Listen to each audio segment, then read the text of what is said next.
Hello, my name is Otan Nilsson, and today we are gonna dive into the fascinating world of derivatives. In my opinion, probably one of the most useful concepts in math.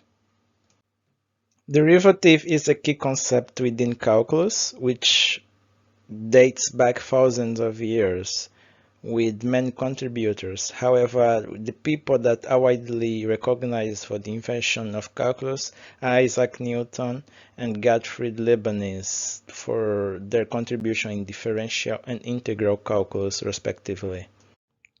In terms of differential calculus, Isaac Newton is widely recognized for his foundational contribution. He introduced ideas like product rule and chain rules.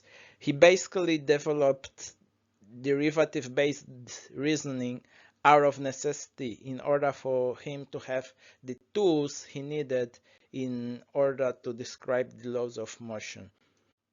In order for us to describe how things are changing, for example, how an apple velocity is changing, we need derivatives, which is the rate at which a quantity changes with respect to the other.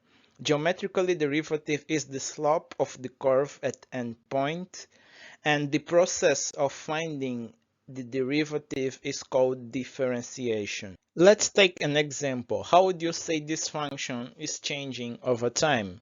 You'd probably say it doesn't change, which is correct. But mathematically, how do we describe that? In order for us to define mathematically, we would need the slope under the curve, which is given by delta y over delta x. Replacing the values at 2 points, we would have our answer as equal to 0. Now, if we have a line instead, the definition of the change would not change. We still have the slope, and replacing at endpoint, for example, x equal 1, x equal 2, we would have that it's equal to 1, and the slope at a straight line doesn't change at endpoint. Now, let's say we have a more complicated function. We still have the slope, and as per definition, the change of the function can be found by the slope of a straight line.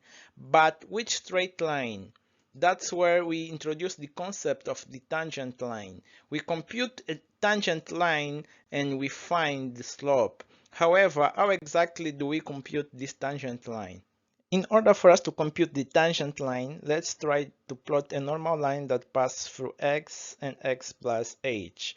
Finding the slope of that line, delta y over delta x, we will have y at x plus h minus y at x, and the denominator, the x, cancels out and we have over h.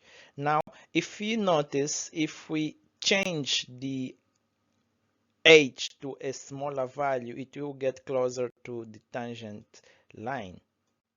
Okay. Now, as h gets smaller and smaller, it will eventually be equal to the tangent line. So we can say that our dy over dx is the slope of that line as h tends to 0, which is basically our definition of the derivative. And this derivative represents how the function instantaneously changes with respect to x. Okay, now you'll find main notation of derivative f prime x, y prime, dy dx, dfx, and so on, but all of those mean exactly the same thing. Okay, now let's go for an example. Let's say you want to find the speed at which you are traveling at this roller coaster when t is equal to 5. For simplicity, let's say the function is given by t squared.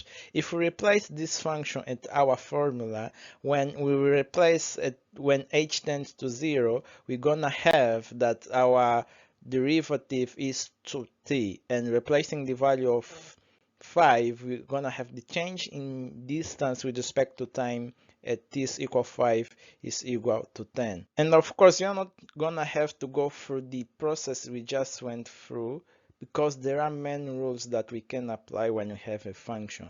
We have the constant rule, which says derivative of constant is equal to 0. We have the power rule, we have the sum rule, we have the product rule, we have the quotient rule, and we have the chain rule. All these tools we can use to find the derivative of complex functions. Derivatives have main application. We can apply in physics for the laws of motion, in chemistry to find how a reaction changes over time, in biology to track population growth, and in many other fields, in economics, how the company is growing, environmental science to calculate the rate of pollution, and even in machine learning where we can use to optimize our models. Basically, to summarize, wherever there is change, there is derivatives.